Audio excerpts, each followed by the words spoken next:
President Emerson Mnangagwa is warned against divisions within the ZANU-PF party. Zarapina mashoko ari kuda panguva ino achinyorwa achinzi President warns against divisions. Indiscipline. Don't go subscribe or like on the bell icon. TSHABANGU FM studio audanyira achiti his warning comes as party activists and officials are openly attacking each other on social media platforms, showing signs of deep-rooted divisions in the Revolutionary Party. But in a strong reaction to the infighting, the party's first secretary warned that the indiscipline must stop. He was addressing the ZANU-PF War Veterans League 4th National Assembly at the party's headquarters yesterday. In quotes, "Let us all reject all tendencies that divide the party. The spirit of comradeship that binds us should never be abused.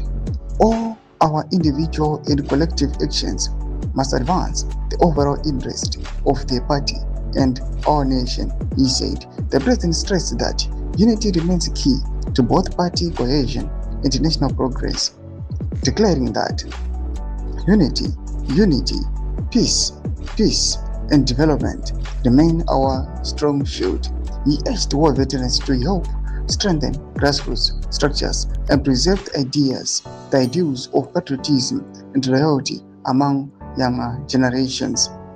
President Emerson Mnangagwa also called on the ZANU-PF War Veterans League to provide leadership and ideological guidance ahead of the party's forthcoming self-verification exercise, saying it is at the grassroots level where party principles and procedures must be entrenched. The president announced the expansion of programs targeting more veterans, including housing schemes, specialized health centers, entrepreneurship training, scholarships, support for veteran-led enterprises, and access to affordable financing.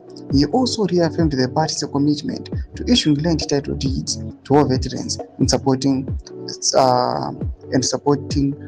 productive land use. Ndoma developments ari kuda panguva ino.